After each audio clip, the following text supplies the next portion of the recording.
military. And then Amazon is establishing a new minimum wage. Plus, we take your calls, and it all starts right now.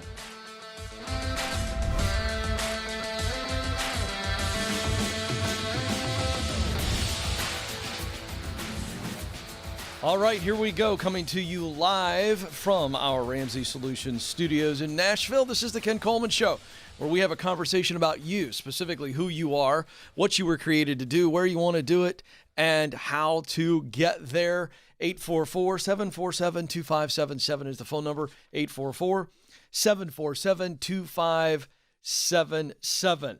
I want to jump right into our content to help those of you that are in the military or those of you who are related to those in the military who are looking to transition specifically into the private sector to work, not just straight up retirement, not working, but hey, I'm in the military and I've got some time left, or my time is quickly coming to an end and I'm not sure where I want to go, how to get there. We get this call pretty regularly. And love our women and men who serve in the military. And what's interesting is because all they've ever known is the military. That's the bulk of their career. It creates this comfort level, as it would for anybody, if that's all you've ever known and done. And the comfort makes them so terrified, so uncertain of what comes next. And again, we get this call all the time, and it's most of the time psychologically me helping them see that they have tremendous value that can transfer from the military. It's not as if the American military is some goofy organization. I think it's largely well run. You take the politics out of it, discipline, a code, integrity, honor, discipline. And then there's actual skill sets. But there is this idea that, wait a second, I've got all this military experience. How in the world am I going to find something? And if I find it, will anybody want me? Because all I've ever done is military duty. So let's just give you a very simple process. And again, share this if you've got some friends or family in the military that are looking to transition, because I want to simplify this. We start with just this idea that you do have tremendous value and you have tremendous experience, and it is transferable. Let's just start there. If you heard nothing else that I share in the next few minutes, just hear that. Your value is high because of your experience, and it is very transferable. Well, it's 4 things that you need to do if you're looking to transition from the military into civilian work. Number 1, get clear. Get clear. This is the first stage of my 7 stages to doing what you were born to do. Get clear on the work you can do and the work you want to do. The results that you want to put into this world. Talent, passion, mission. Those are the 3 indicators, the 3 gifts you were given by your Creator. So we start by getting clear. Let me sit back. I know I've been in the military, but maybe I just went into the military because I thought it was a good option, and I didn't even do work that I really love in the military. That's fine. Now let's talk about your sweet spot, that contribution zone. Get clear. What do I do best? Get really clear on your hard skills, soft skills. Soft skills are people skills, character traits. Everything else is considered a hard skill. So you've got technology skills, maybe you've got administrative skills, organizational skills, leadership skills. Again, hard skills, soft skills. What do I do best? Think of these talents, again, hard skills, soft skills, as tools that actually allow you to do the work. Now let's move to passion. I define passion as work you love. You do the work, a task, a function, a role, the work itself. You love the work. So examples of this could be advising, analyzing, counseling, caregiving, finishing, influencing. What kind of work do you really love to do? High emotion and high devotion are the characteristics we're looking for. High emotion, high devotion. Love it. Think about it. I love it. Do it. I love it. Don't want to stop. Excited to get back at it again. I do it on the days I don't feel so good because I love the work. That's passion, high emotion, high devotion. What work do you love to do? Some of you have never done it in the military, but you go, I've always wanted to do this. I think I'd love this. I'll talk to some people who do it, and let's figure out if my heart goes ding, ding, ding, or okay. 3rd thing in get clear. So talent, passion, mission. Hey, what results do I want to create? Mission. See, all work creates results. What results do I want to put into the world? What's my mission? You military men and women, you get this. There's a mission. What are we trying to accomplish on the mission? There is a clear, direct missional result that's attached to every mission. This is the mission. So what results do you want to put into the world? Talent. I use what I do best, talent. To do work I love, passion. To produce, accomplish results that matter deeply to me, mission. When they all three align, big giant arrow into the marketplace, into the civilian world where you can see all these kinds of jobs. So that's get clear. That's the first thing you got to do. Second, start building your web of connections. I write an entire chapter on this in my #1 best-selling book, The Proximity Principle. It's a sociological term, and the idea is it's like a spider web.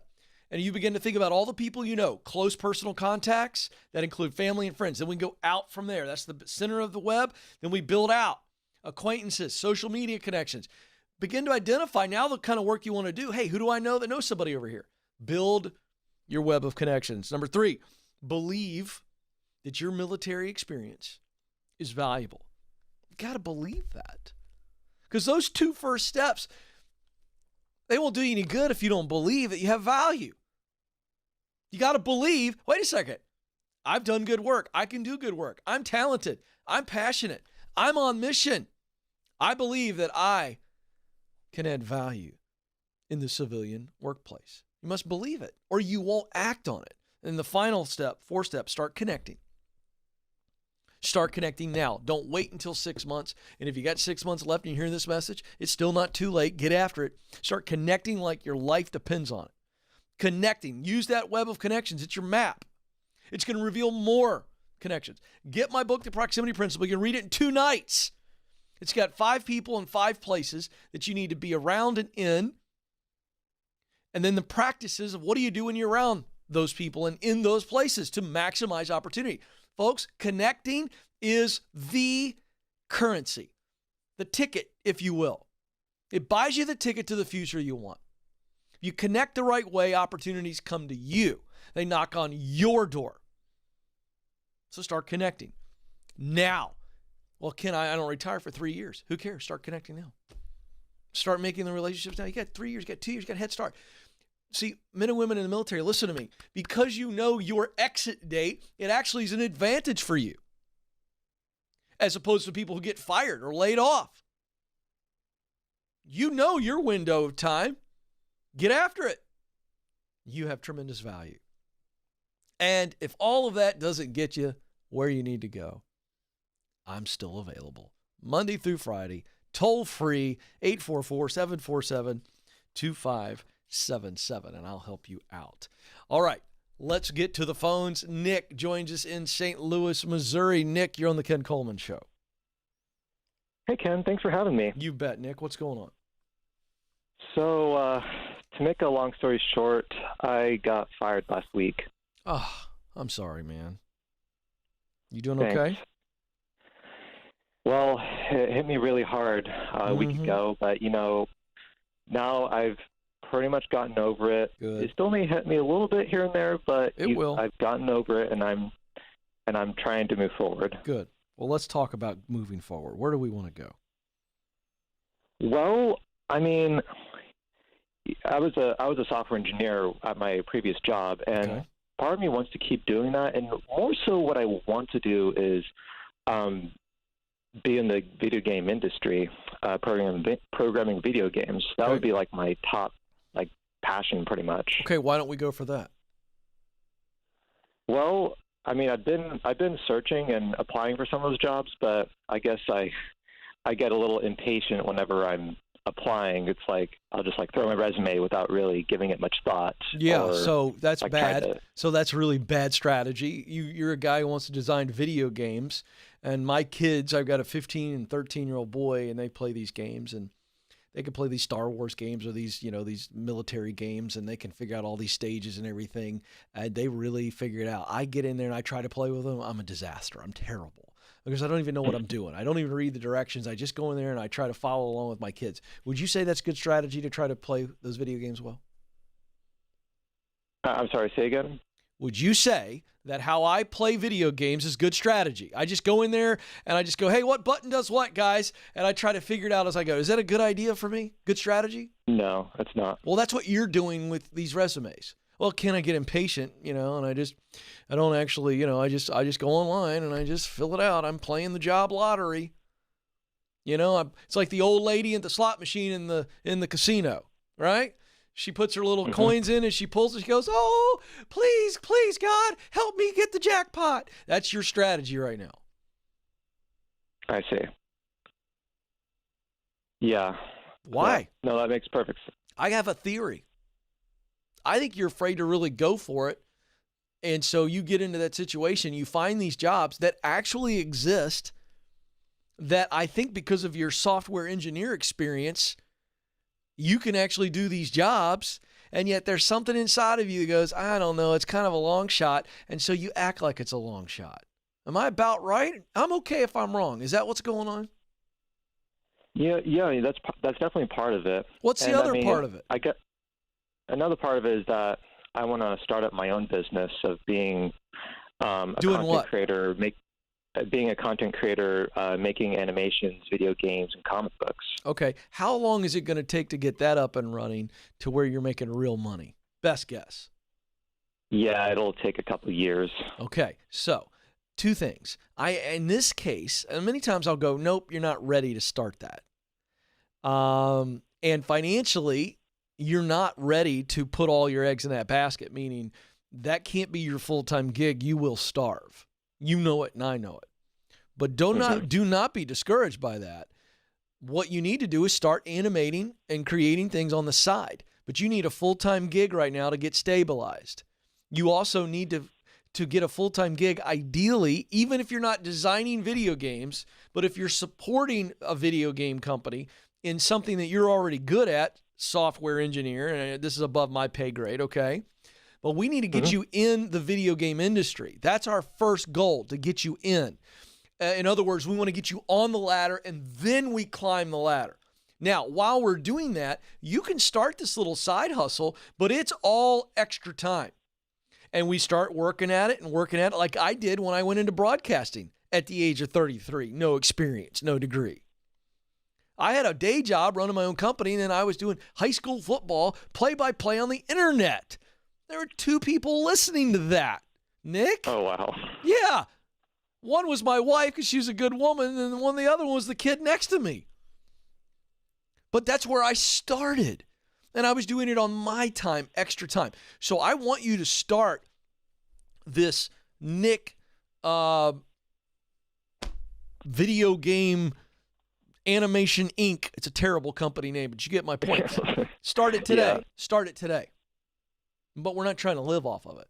We're just trying to get our juices flowing, and let's get some really good experience, because people laugh when I tell that story about doing high school football play-by-play on the internet. And it's funny because nobody was listening. But I wasn't doing it for an audience. I had to learn how to broadcast. You understand what I'm saying? Absolutely, yes. So if you want to be a really, really gifted video game designer, we got to start somewhere. So I don't care if anybody buys any of the things you design over the next year, because they're not really doing it for pay. We're doing it for experience. So that's track 1. Go ahead and start your thing, man. And if you get better at it, and try to sell it. If somebody buys it from you or wants your thing, great, it's gravy. But let's also start applying and using the proximity principle. And let's make connections in the video game industry and get you a job. Do you understand what I'm saying? Absolutely. But you better believe that you can do it, or you won't stay with it long enough. See, I get impatient. I get a little irritable when I hear that. But I understand. But we can't be impatient, Nick. We're talking about the dream. We're talking about your Mount Everest, right? Mm-hmm. Can we be impatient when we're trying to scale to our professional pinnacle? No, you can't. No.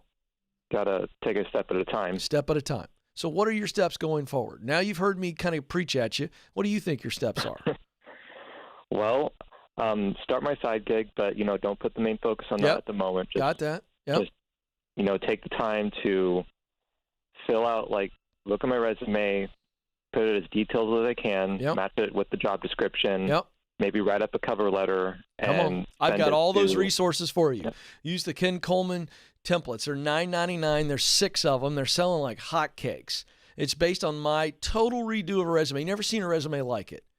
I heard from one of our team today that her 19-year-old kid, Joe, got a job working for a construction company, and the dude had never seen a resume like that before. Well, no construction contractor had ever seen a resume like ours. Blew him away. Couldn't stop talking about it. So go to kencoleman.com, get the templates, do it exactly how I tell you to do it. Get the free How to Write the Perfect Resume guide. We give you a free template, and then for $10, you can get 6 more fabulous design stuff by our designers here, and you're going to stand out. But it's not about the resume.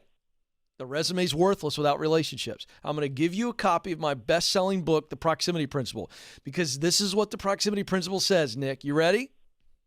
Yes, sir.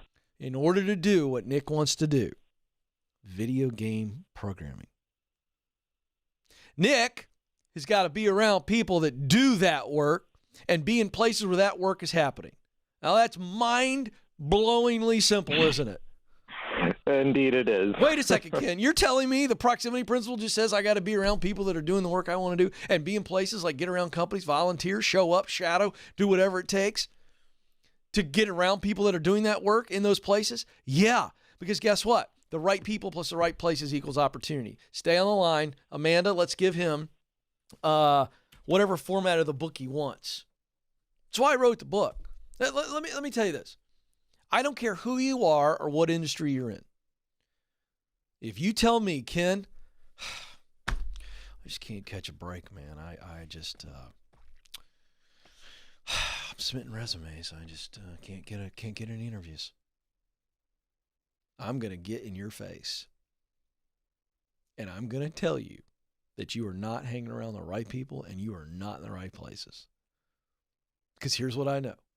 If you're not around the right people who are doing the kind of work you want to do, if you're not in the right places, companies, finding ways to get into and meet people in those companies where that work is happening, opportunity cannot and will not find you.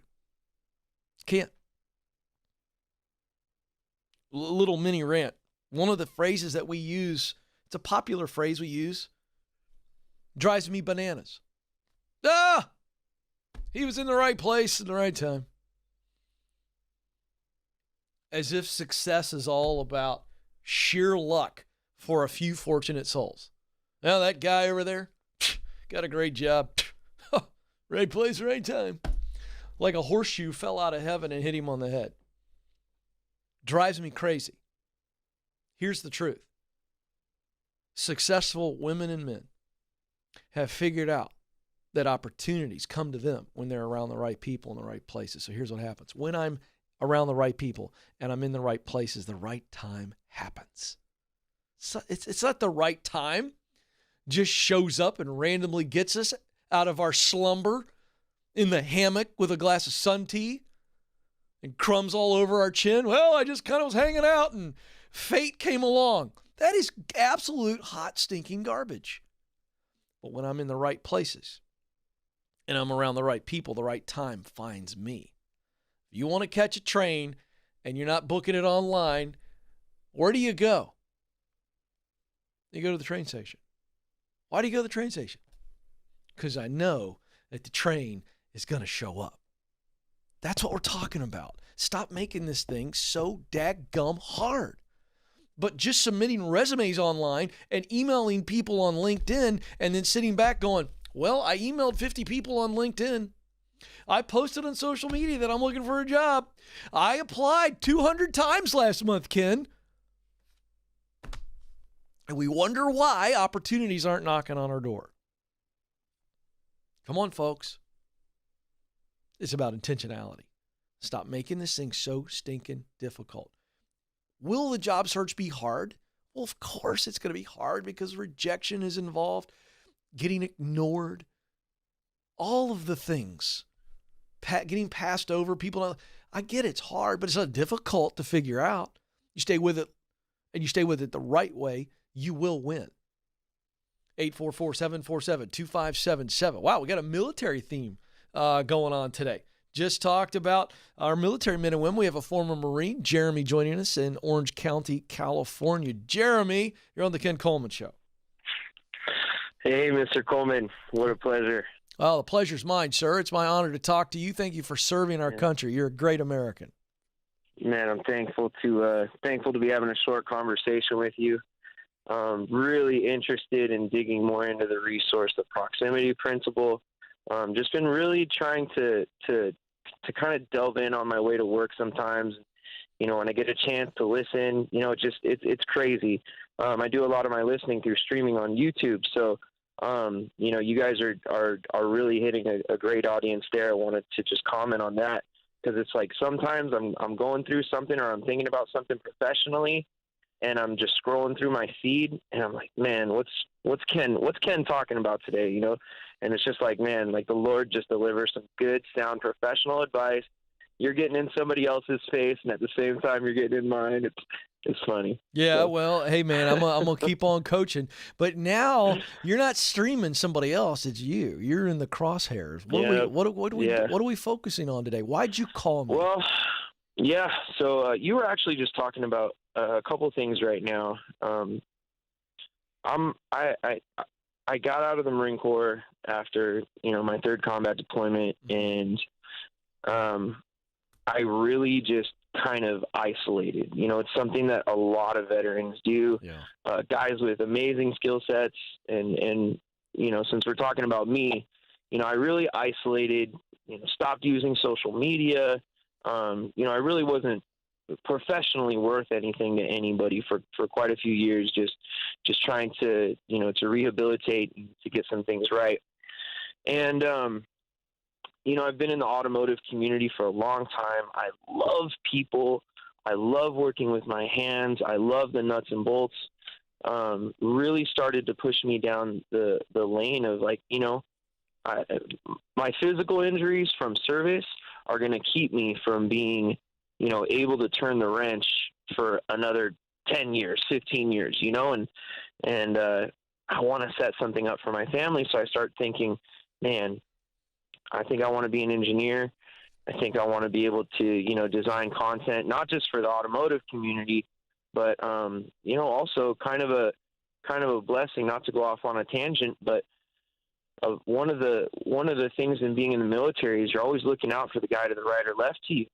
And a lot of my friends, they don't have two arms, two legs, they have these challenges, and being a guy that loves the racing community, loves cars, loves people. I absolutely love people.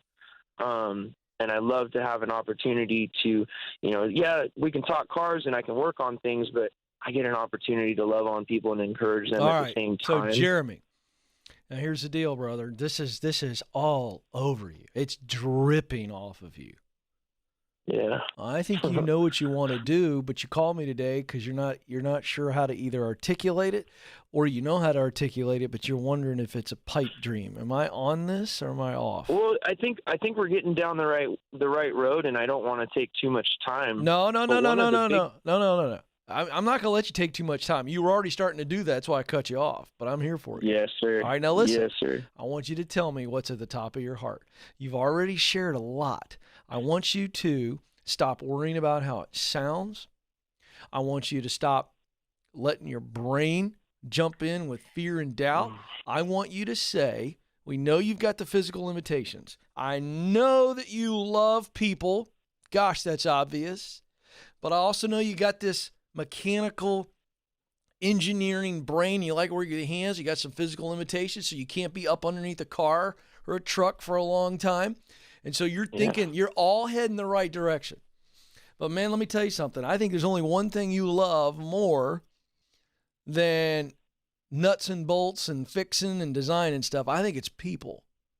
Is that true or false? One word answer. 100%. All right. True. So here we go. True. Now we're ready. But you got to let your heart answer this.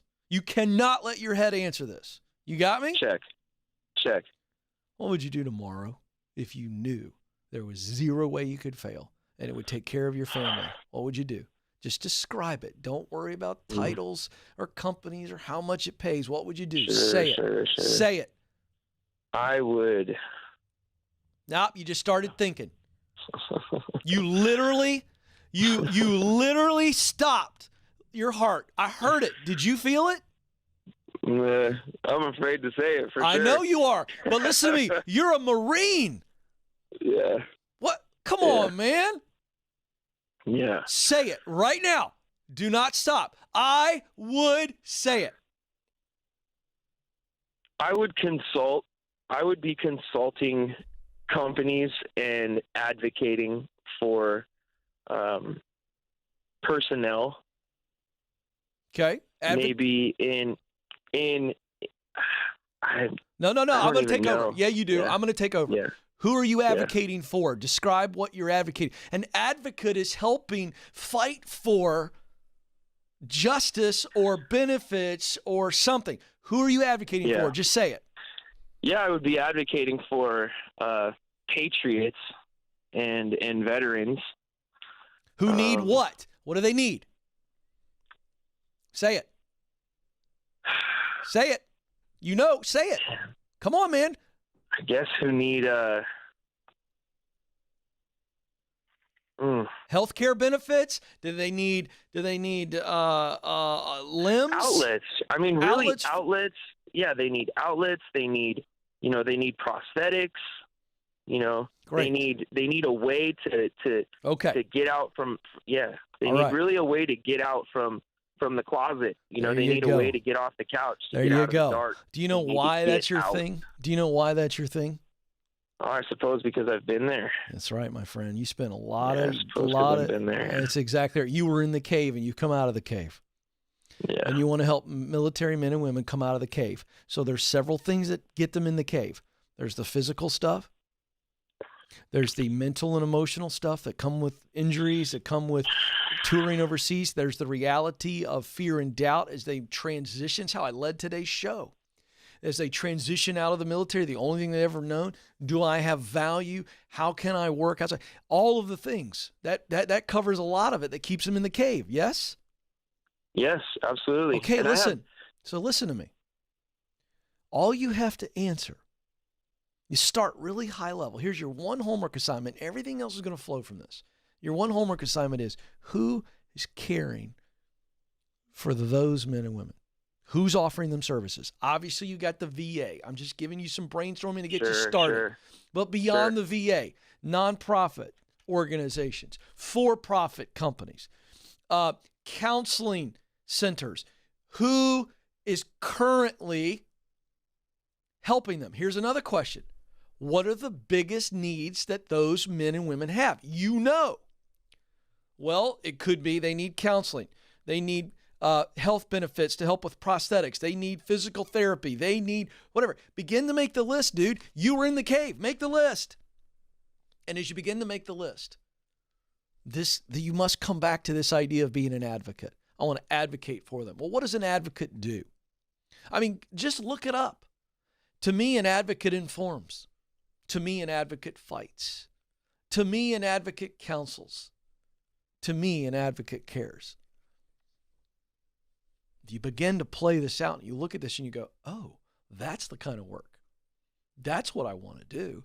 How can I do that? See, we must figure out the what and then we figure out the where. Oh, I want to be an advocate in these areas here. Okay, where is that happening? Who's doing that now? Where's the biggest need? Let me go there.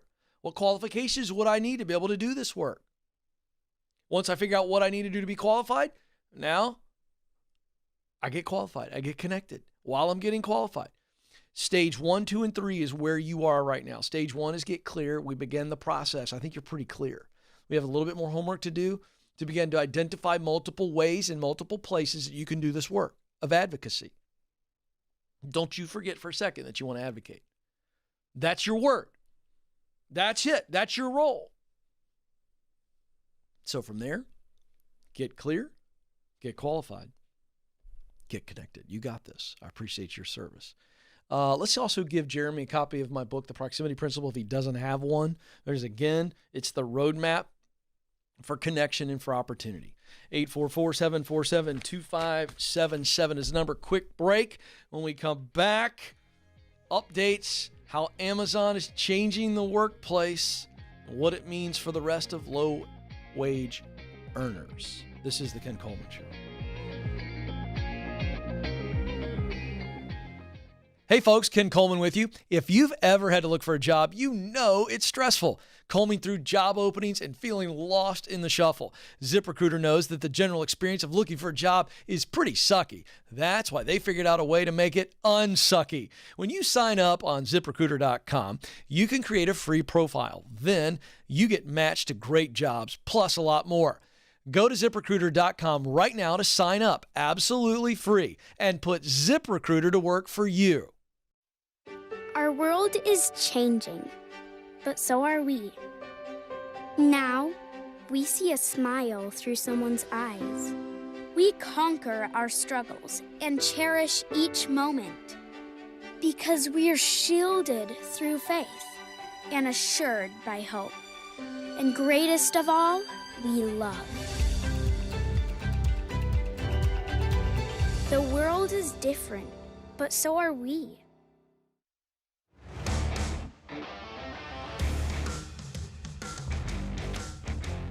All right, folks, welcome back to the Ken Coleman Show, where we help you get unstuck and then help you get on purpose. 844-747-2577. 844-747-2577. Very excited, by the way. We'll be telling you more about this. If you were just paying attention during the commercial break, you should have been. Working now with ZipRecruiter to help you get hired. Oh, my gosh. You know, when we can bring a resource like that to you and help you get that extra resource for the proximity principle, because you keep doing everything I teach you. But, hey, really excited about our partnership with ZipRecruiter. They're doing really, really good work. So make sure you're checking that out. Tell me real quick, Madison, what is that web address? I know I hit you off the spot.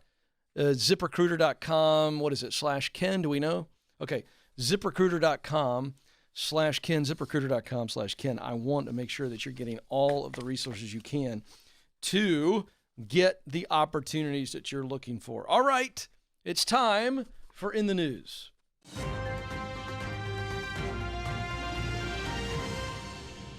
All right, more news coming out about Amazon and more big companies. I told you this was going to happen. I don't think you're going to see legislation out of Congress that will raise the minimum wage. I think that ship has sailed, at least for now, but it doesn't matter.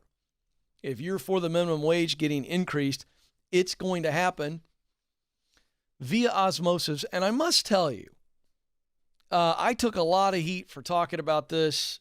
We put the clip on Instagram, and people called me all kinds of awful names, which just makes no sense at all. I don't know how you listen to my show for 25 seconds and not realize how I'm for people getting the work they love to reach their dreams, to fulfill their purpose. Okay. All I said is I'm not for federally mandated minimum wages, because that's forcing the private sector to raise costs. That's what it's going to end up being. It ends up hurting everybody. However, when private companies decide to raise wages on their own, fan-freaking-tastic. That's the way it should work. So Amazon, I talked about this last week. Bank of America has raised their minimum wage, or at least they're going to, by 2025. I don't know why it's going to take them 4 years, but there you go. But Amazon's coming out saying, hey, they had already introduced a $15 minimum wage in 2018 on their own. That's great. They've run the numbers. That's what they're doing. It now plans to bring on 75,000 new workers at a higher wage.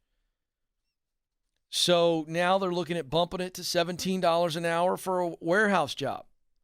Okay. So you're going to have people that are going, well, do I want to get $14 an hour as a line cook, or do I want to work in an Amazon warehouse for $17? Hey, that's how it's supposed to work. Companies can decide whatever they want to pay people. I just don't think there ought to be a federally mandated wage. If you look at 10 major employers from Target to Walmart to Under Armour, they've raised their hourly rate in the past year alone, while the federal minimum wage remains at $7.25. So again, take Under Armour. They just announced they would raise their minimum pay to $15 an hour. That was the proposed federal minimum wage. but this is how it should work because companies can decide what they're going to do. But remember this, okay? When a company raises wages, others will follow suit, and you're seeing this happen, okay? But understand, companies still want to make money. What I haven't heard is we're going to raise wages and keep our products cost down. Well, we'll see if that happens. So again, this is the way it should work. Free enterprise deciding what they're going to pay. And again, with Amazon raising wages, you'll see other companies jump in there, okay? But understand this. This is inflation. This is what happens. And wages are dictated by the free enterprise system. So, this magical government pill is never a good idea. And now's the time. Hey, if you want to compete, you want to get out there and you go, hey, look, you're offering me $14 an hour. I think this is worth $17 an hour. You can put that out there. But companies are going to decide whether or not they can afford to do that. It doesn't make them big, bad, evil people. They've got to run a balance sheet. So again, here comes the wage increase that I said would happen. And it doesn't need federal legislation. So there you go. 844-747-2577. 844-747-2577. My time is almost up. But before I let you go, I want to remind you that you matter and you do have what it takes. Thank you for joining us. Until next time, this is the Ken Coleman Show. Press on.